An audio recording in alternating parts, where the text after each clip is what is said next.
रोशनपुर गांव के बीच से हाईवे के गुजरने के बाद गांव का माहौल बदलने लगा था। हाईवे के आसपास की जमीन के दाम आसमान छूने लगे थे और बड़े बड़े सेठ उस जमीन को खरीदकर वहां रेस्टोरेंट, होटल और शॉपिंग कॉम्प्लेक्स बनाना चाह रहे थे। एक दिन, ये इतनी बड़ी जमीन ऐसे ही खाली पड़ी हुई है, मुखिया जी किसकी है ये जमीन? हमारी बात करवाइए मालिक से, हम इस जमीन पर शॉपिंग कॉम्प्लेक्स बनाएंगे। जाने दीजिए सर, ये जमीन किसी काम की नहीं है, शापित है ये। फिर तो और भी अच्छी बात है ना, जो जमीन गांव के किसी काम की नहीं वो हमारे काम आ जाएगी। मुखिया के मना करने के बाद भी सेठ उसकी बात नहीं मानता और सरकारी दफ्तर से एनओसी लेने के बाद वहां पर कंस्ट्रक्शन का काम शुरू करवा देता है। बिल्डिंग के बनने का लगभग 50% काम हो चुका था। साइट पर काफी सारे मजदूर काम करते थे, लेकिन जैसे ही रात हो जाती सब अपने अपने घर को लौट जाते और साइट पर बस चौकीदार राम सिंह ही बचता। रात के तकरीबन 9:30 बजे का समय था। खाना खाने के बाद राम सिंह बिल्डिंग के बाहर बैठा हुआ बीड़ी पी रहा था कि अचानक उसे महसूस हुआ कि जैसे किसी ने फूंक मारकर उसकी बीड़ी को बुझा दिया हो। राम सिंह ने चौंक कर इधर उधर देखा, लेकिन वहां पर उसे कोई भी नजर नहीं आया। राम सिंह ने अपना वहम समझकर बात को टाल दिया और एक बार फिर से बीड़ी सुलगाने लगा। इस बार बीड़ी सुलग चुकी थी और राम सिंह कुर्सी पर बैठकर बीड़ी के कश लेने लगा था। एक बार फिर से उसे महसूस हुआ जैसे किसी ने बीड़ी उसके मुंह से छीनकर दूर फेंक दी है। इस बार राम सिंह थोड़ा घबरा गया था। उसने पसीना पोंछते हुए अपने आसपास देखा। इस बार भी उसे कोई नजर नहीं आया। राम सिंह ने अपनी सीटी निकाली और उसे बजाते हुए जमीन पर डंडा पटक कर यहां से वहां टहलने लगा। अचानक ही उसे ऐसा लगा जैसे कोई बिल्डिंग के अंदर टहल रहा हो। सीटी बजाकर और डंडा पटकते हुए राम सिंह बिल्डिंग के अंदर जाने लगा। पूरी बिल्डिंग में अंधेरा था। उसे अंधेरे में बार बार एक परछाई यहां से वहां दौड़ते हुए नजर आ रही थी। राम सिंह पूरी तरह से पसीने से भीग गया था। उसे इतना तो आभास हो ही चुका था कि ये कोई इंसान नहीं, पारालौकिक शक्ति है। अचानक से राम सिंह को अपने पूरे शरीर पर कुछ जकड़ सी महसूस होने लगी। ऐसा लग रहा था जैसे कोई अदृश्य रस्सी उसके शरीर को कसती जा रही हो। राम सिंह अपनी जकड़ से हिल भी नहीं पा रहा था। उसका आधा शरीर सुन्न हो गया था। एकाएक राम सिंह को अपने चेहरे के पास एक भयानक दुर्गंध और किसी की गर्म सांसों का एहसास होने लगा। ऐसा लगता था जैसे कुछ बहुत भयानक उसके आसपास है। राम सिंह महसूस कर पा रहा था, लेकिन उसके मुंह से आवाज नहीं निकल रही थी। राम सिंह किसी के गुर्राने की आवाज साफ साफ अपने कानों से सुन पा रहा था। अंधेरे में एक बड़ी सी काली परछाई अपनी ओर आती हुई राम सिंह को नजर आती है। कुछ ही पलों में एक भयानक जीव राम सिंह के सामने खड़ा हुआ था। दहशत से राम सिंह की आंखें खुली की खुली रह गई थी। उस जीव के शरीर से कुछ जटाएं लटकी हुई थी, बिल्कुल वैसी जैसे किसी पौधे में होती है। वो जटाएं तेजी से लंबाई में बढ़ने लगी और आकर राम सिंह के पूरे शरीर से लिपट गई। राम सिंह की चीख बिल्डिंग में गूंजी और उसके बाद सब कुछ एकदम शांत हो गया। अगले दिन सुबह जब मजदूर साइट पर काम करने आए तो उन्हें राम सिंह की बुरी तरह से तूड़ी मुड़ी लाश बिल्डिंग के छत पर पड़ी हुई मिलती है। मैंने कहा था ना सेठ जी, ये जगह कुछ भी बनाने लायक नहीं है। अरे शापित है ये जगह, अभी भी समय है, खाली करके भाग जाइए अपनी जान बचाकर, वरना यहाँ कुछ भी हो सकता है।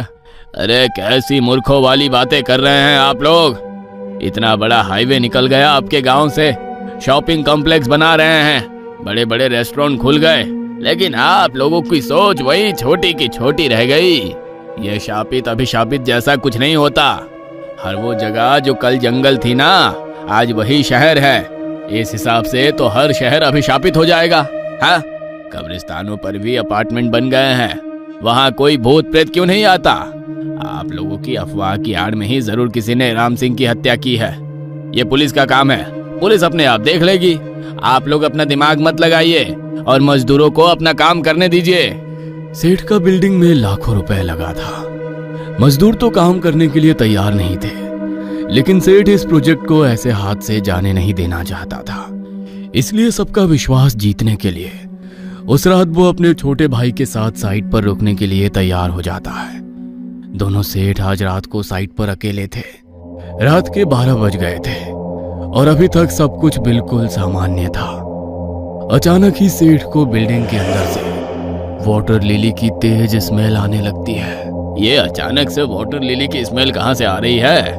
वाटर लिली तो सिर्फ पानी में होता है और यहाँ तो आसपास में कहीं दूर दूर तक पानी नहीं है। मैं जरा बिल्डिंग के अंदर देखकर आता हूँ। सेठ टॉर्च लेकर बिल्डिंग के अंदर जाता है। तभी उसके छोटे भाई को बिल्डिंग के पीछे एक परछाई दौड़ती हुई नजर आती है। सेठ का छोटा भाई दबे पांव बिल्डिंग के पीछे की ओर जाने लगता है। वहां जाकर वो देखता है कि मुखिया तंत्र मंत्र का सामान और कुछ खाने की चीजें बिल्डिंग के पीछे की ओर रखकर कुछ मंत्र पढ़ रहा है। ओह, तो तू है इन सब के पीछे? तूने ही राम सिंह को मारा है ना? सच सच बता, क्या कर रहा था यहाँ पर? अरे सर, आप गलत समझ रहे हैं। मैं यहाँ तंत्र मंत्र करने नहीं, बल्कि आप लोगों को होने वाली अनहोनी से बचाने का प्रयास कर रहा था। वो वापस आ गया है, अब वो किसी को नहीं छोड़ेगा। दूसरी ओर सेठ को बिल्डिंग के अंदर जल कुंभी और काफी सारा पानी पड़ा हुआ नजर आता है। ये पौधा यहाँ कैसे आ गया? ये तो पानी में होने वाला पौधा है। अचानक से इतना सारा पानी, जरूर ये किसी की शरारत है। कौन है यहाँ? मैं कहता हूँ कौन है, सामने आओ।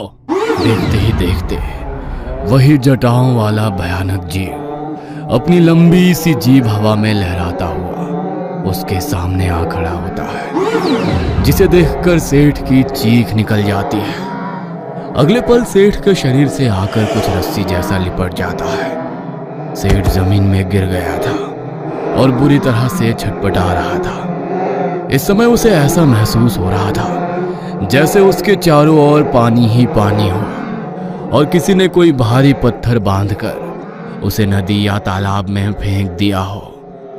काफी देर तक जमीन पर छटपटाने के बाद अंत में दम घुटने के कारण सेठ की मौत हो जाती है। अगले दिन जब सेठ की लाश बरामद होती है तो ये देखकर सभी लोग हैरान थे कि सेठ का पूरा शरीर फूला हुआ था, जैसे वो पानी में डूब कर मरा हो। उसके शरीर पर जल कुंभी और वाटर लिली के पत्ते भी चिपके हुए थे। भैया की मौत पानी में डूबने से हुई है। इसका मतलब किसी ने उन्हें मारने के बाद यहाँ लाकर फेंका है। जैसा आप सोच रहे हैं वैसा कुछ नहीं है सर, ये सब भूत प्रेत का चक्कर है। मेरी बात मानिए, अभी भी साइट पर काम रुकवा दीजिए, वरना कोई नहीं बचेगा, सब मारे जाएंगे। आपकी ही तरह एक और शहरी बाबू आए थे 10 साल पहले, उनकी एक गलती के कारण ही वो लौट कर आया है।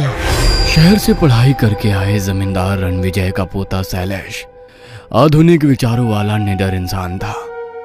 शैलेश जब 5 साल का था तभी रणविजय ने उसे पढ़ने के लिए उसके चाचा के पास अमेरिका भेज दिया था। पूरे 20 सालों के बाद रणविजय वापिस अपनी हवेली में लौटा था। इन 20 सालों में बहुत कुछ बदल गया था। विकास और आधुनिकता की झलक शहरों से होते हुए गांव तक पहुंचने लगी थी। देखो बेटा, वैसे तो हमारी इच्छा नहीं थी कि तुम इस गांव में लौट कर आओ, लेकिन अब आ ही गए हो तो यहाँ के नियम कानून मानकर कायदे में चलना और भूल कर भी कभी उस तालाब के नजदीक मत जाना। दादू, दुनिया कहाँ से कहाँ पहुँच गई है और आप अभी तक उन्हीं सब पुरानी बातों में उलझे हुए हो। अरे जिस जमाने में वो सब घटनाएं हुई थी ना, तब साइंस के बारे में लोगों को इतनी नॉलेज नहीं थी। मुझे पूरा यकीन है उन सभी घटनाओं के पीछे कुछ ना कुछ साइंटिफिक और लॉजिकल एक्सप्लेनेशन जरूर होगी। गांव के लोगों को जो बात समझ में नहीं आती ना, उसे वो भूत प्रेत में जोड़कर डर का माहौल बना देते हैं। हो सकता है बेटा तुम्हारी बात सही हो, लेकिन ये कोई एक घटना की बात नहीं है। इस तालाब ने इस गांव के ना जाने कितने लोगों की जिंदगी को लीला है। तुम चाहे जो भी कहो, लेकिन हमारा विश्वास कहता है कि उस तालाब में कुछ तो है। शैलेश को अपने दादा की बातें समझ में नहीं आ रही थी। उसने तो इस बात को ही सिरे से खारिज कर दिया था। कि कोई तालाब शापित हो भी सकता है। 2 दिन बाद शैलेश जब से अमेरिका से लौटा था, वो सुबह खाना खाने के बाद गले में कैमरा लटका कर निकलता और फिर गांव में घूम घूम कर वहां के चक्कर, रीति रिवाज और लोगों का वीडियो शूट करता। शैलेश गांव में पड़ने वाले शमशान के नजदीक से गुजर रहा था कि तभी उसने देखा शमशान के पास बने छोटे से जंगली इलाके में 2 आदमी बड़ी सी कढ़ाई में कुछ पका रहे थे, जिसकी खुशबू उसे दूर से ही आकर्षित कर रही थी। अरे, यहाँ सुनसान जगह पर खाना बना रहे हैं। लगता है कोई गांव में दावत होने वाली है। खुशबू से तो ऐसा लगता है जरूर कोई पकवान बन रहा है। शैलेश उन आदमियों के पास आता है और उनसे सवाल करने लगता है। क्या पका रहे हो आप लोग इस कढ़ाई में? अरे वाह, यहाँ पर तो मोतीचूर लड्डू की भीड़ लगी हुई है। आपको पता है, ये मोतीचूर के लड्डू और जलेबी मेरी फेवरेट है। शैलेश लगातार बोलता जा रहा था, लेकिन वो आदमी बिना कुछ कहे चुपचाप अपना काम कर रहे थे। अचानक शैलेश वहां से एक लड्डू उठाकर अपने मुंह में डाल लेता है। शैलेश की ऐसी हरकत को देख खाना बना रहे दोनों आदमियों के हाथ अचानक से रुक जाते हैं। ये क्या किया आपने? अगर गांव के रीति रिवाज रस्मों के बारे में जानकारी नहीं है ना, तो हर चीज में अपनी नाक घुसानी जरूरी है क्या? बहुत बड़ी अनहोनी को बुलावा दिया है तुमने। पता नहीं अब क्या होगा। वो दोनों आदमी शैलेश को पकड़कर सीधा रणविजय की हवेली की तरफ ले जाते हैं। अब जानते भी हो आपके पोते ने क्या किया? अरे, हम लोग गांव के बाहर भोग बना रहे थे और इसने आकर उस भोग को जूठा कर दिया। अब जल प्रेत का कहर इस गांव पर बरसेगा और उसका जिम्मेदार आप और आपका यह पढ़ा लिखा अनपढ़ पोता होगा। यह तो अनाड़ी है। अरे, लेकिन आप तो इसी गांव के हैं ना। रणविजय गांव वालों को समझा बुझाकर शांत करता है। कुछ देर बाद गांव वाले लौट गए थे, लेकिन शैलेश को अभी भी ये पहेली समझ में नहीं आ रही थी। दादाजी, आप बताएंगे आखिर ये सब क्या हो रहा है? जो लड्डू तूने उन लोगों को वहां बनाते हुए देखा था ना, वो मिठाई किसी दावत के लिए नहीं, बल्कि जल प्रेत के भोग के लिए बनाई जा रही थी। जिन ताकतों से लड़ने की हमारे अंदर शक्ति नहीं होती ना, उसे उसकी मनपसंद चीज देकर प्रसन्न कर देने से ही सबकी भलाई होती है। बरसों पहले की बात है। मेरी उम्र तब 20 के लगभग रही होगी। मेरे पिताजी जमींदार थे। रुपए पैसों की घर में कोई कमी नहीं थी। एक रोज गांव में रहने वाला हरिया पिताजी के पास कर्ज मांगने के लिए आया। उसके पास गिरवी रखने के लिए कुछ नहीं था। अपने खेत, बैल, यहाँ तक कि पत्नी के गहने तक गिरवी रखकर वो पहले ही कर्ज ले चुका था। इसलिए इस बार पिताजी ने उसे रुपए देने से इनकार कर दिया। शायद उसकी माली हालत काफी खराब थी। उस रोज हमारे यहाँ से निकलने के बाद वो अपने घर नहीं लौटा। अगले दिन सुबह गांव के तालाब में उसकी लाश मिली। कुछ लोग कहते हैं उससे पहले भी तालाब में गाय भैंस डूबकर मरा करती थी, लेकिन हरिया के मरने के बाद तो जैसे गांव के तालाब को श्राप लग गया। अब तालाब में गाय भैंस से ज्यादा इंसान डूबकर मरने लगे। गांव में बच्चा बच्चा तैराकी जानता है, और ये बात सभी लोग जानते थे कि तालाब ज्यादा गहरा नहीं है। लेकिन धीरे धीरे तालाब से जुड़ी एक के बाद एक कई विचित्र घटनाएं सामने आने लगी। एक रोज 3 बच्चे तालाब में तैराकी करने निकले। पूरा दिन वो तालाब में खेलते रहे। खेलते हुए उन्हें वक्त का अंदाजा ना रहा और दिन ढल गया। खेलते हुए तीनों अचानक गायब हो गए। एक आधा घंटा और बीता तो उनकी माँ बच्चों को खोजते हुए तालाब के किनारे पहुंच गई। वहां पहुंचकर उसने देखा बच्चे किनारे पर घुटनों में मुंह छिपाए बैठे हुए हैं। बच्चों की माँ ने नाम लेकर उन्हें पुकारा तो वे मुंह नीचे किए हुए ही नजरें तिरछे करके माँ को देखने लगे। ये कोई बखत है खेलने का? घर चलो। माँ की आवाज सुनकर तीनों खिलखिलाकर हंसते हुए तालाब की ओर भाग गए और किनारे पर ही पानी उछालकर खेलने लगे। बार बार बुलाने पर भी जब बच्चे बाहर नहीं आए तो उनकी माँ गुस्से में उन्हें लेने तालाब की ओर दौड़ पड़ी। रमा तालाब की ओर गई जरूर, लेकिन कभी लौटी नहीं। अगले दिन रमा और उसके तीनों बच्चों का शरीर तालाब में तैरते हुए पाया गया। रमा उसी हरिया की पत्नी थी जिसकी साल भर पहले उसी तालाब में लाश मिली थी। साल भर के भीतर उसके तीनों बच्चे और पत्नी सभी तालाब में समा गए थे।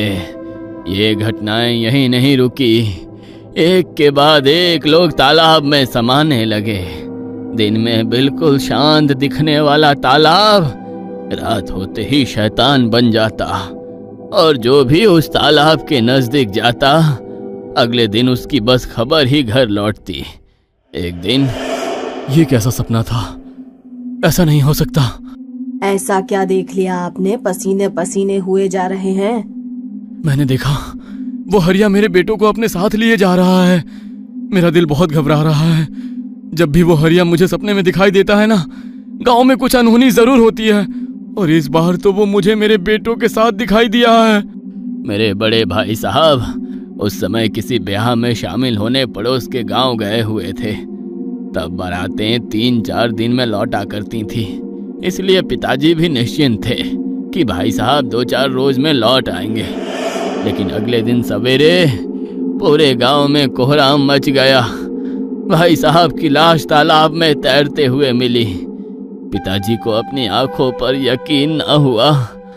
बारात से रात में वो तालाब पर कैसे और क्यों पहुंचे, ये भी कोई समझ नहीं पा रहा था। पिताजी सदमा नहीं सह सके और कुछ ही दिनों में वो भी भगवान को प्यारे हो गए। गांव के लोगों का कहना था कि गांव के तालाब पर अब जल प्रेत का कब्जा हो गया है, और वही अपनी भूख मिटाने को लोगों का शिकार कर रहा है। इतने सारे हादसों के बाद कहीं ना कहीं माँ खुद को इन सब का कारण मानने लगी थी, क्योंकि वो हरिया हमारे यहाँ से जाने के बाद ही तालाब में डूबा था। इसलिए अब किसी ऐसे की तलाश होने लगी जो गांव पर आए इस संकट से छुटकारा दिला सके। मंदिर में पुजारी जी ने अपने योग बल से इस समस्या का समाधान बताया कि हर साल गांव के लोग जल प्रेत को भोग चढ़ाएं और उससे अपने परिवार की सुरक्षा की प्रार्थना करें। इसलिए पूरे गांव के लोग चंदा जमा करके गांव से बाहर शमशान के पीछे जल प्रेत के लिए भोग बनवाते हैं। इस भोग को बनाते समय ना तो कोई बात करनी है, ना उसे जूठा करना है। बिना आवाज किए गांव के लोग चुपचाप उसे तालाब के किनारे रख आते हैं। जब से ये भोग तालाब पर चढ़ने लगा, मौतों का सिलसिला थम गया, और फिर तुमने इतने सालों के बाद ये भोग की परंपरा को तोड़ दिया। जो इतने सालों से शांत था, कहीं फिर से जाग गया तो पता नहीं क्या होगा। कुछ नहीं है दादाजी, ऐसे लड्डू खाकर कोई प्रेत शांत होता है क्या?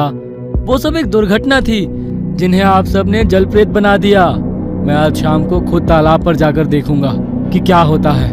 अगर जल प्रेत होगा तो उसकी वीडियो और फोटो भी लेकर आऊंगा। जिस जल प्रेत से इतने सालों से सब डर रहे हैं ना, उसका चेहरा भी तो देखना चाहिए। रणविजय सिंह को शैलेश पर जरा भी भरोसा नहीं था, इसलिए रात में वो पोते के साथ ही सोए। लेकिन देर रात गए शैलेश उठकर तालाब की ओर निकल गया। गर्मी का मौसम था, लेकिन जैसे ही शैलेश तालाब के निकट पहुंचा, उसे एक गहरी ठंडक का एहसास होने लगा। गर्मी में ठंडक का एहसास पाकर शैलेश के पूरे बदन में झुर्री सी दौड़ गई, और वो उस ठंडक के सम्मोहन में तालाब की ओर खींचता चला गया। कुछ देर में वो तालाब के भीतर था, और उसके पांव जैसे किसी दलदल में फंस गए थे। शैलेश अब अपनी जगह से हिल नहीं पा रहा था। वो जितना हिलने की कोशिश करता, पानी में और गहरा धंसता चला जाता। कुछ ही देर में उसका पूरा शरीर सुन्न पड़ गया था। किसी मजबूत ने उसके पूरे शरीर को दबोच लिया था। तभी एक भयानक प्रेत तालाब में से बाहर निकलता है और एक झटके में उसे पानी के अंदर खींच कर ले जाता है। तालाब का पानी कुछ ही देर में लाल हो गया था और रणविजय की लाश तालाब के ऊपर तैरने लगी थी। रणविजय के परिवार का एक और चिराग बुझने के बाद ये बात तय हो गई थी कि तालाब में जल प्रेत है, और वो कोई और नहीं, हरिया ही है, जो मरने के बाद तालाब में जल प्रेत बनकर गांव वालों को सता रहा था। मुझे ऐसा लगता है उस जलप्रेत की शक्ति तालाब के पानी से ही है। यदि तालाब में पानी ही ना हो तो शायद ये जलप्रेत भी यहाँ से चला जाए। जमींदार बाबू, आप इस तालाब को भरवा दीजिए। जो हो गया उसे तो बदला नहीं जा सकता, लेकिन आने वाली पीढ़ियां कम से कम इस डर से आजाद तो हो जाएंगी। जलप्रेत से छुटकारा पाने के लिए गांव के लोगों ने तालाब को भर दिया था, लेकिन फिर भी गांव वाले उस जमीन को अभिशापित मानकर उसके नजदीक नहीं जाते थे। जब से वो तालाब भरने का काम हुआ था, गांव में हो रही मौतों का सिलसिला रुक गया था, लेकिन आप लोगों ने एक बार फिर उसके मुंह खून लगा दिया है। अभी भी समय है सर, अपनी जान बचाकर निकल जाइए यहाँ से। मुखिया और बाकी गांव वालों की आप बीती सुनने के बाद सेठ का छोटा भाई साइट पर काम बंद करवा देता है। कुछ साल के बाद इतनी अच्छी प्राइम लोकेशन की प्रॉपर्टी ऐसे ही खंडर बनी हुई है। मिस्टर विकास, बात करिए अरोड़ा ब्रदर से, हम खरीदेंगे इस बिल्डिंग को। ये कहानी आपको अच्छी लगी हो तो हमें सब्सक्राइब करें, हमारा इंस्टाग्राम और फेसबुक पेज जरूर फॉलो करें। और हाँ दोस्तों, सब्सक्राइब करना भूलना मत।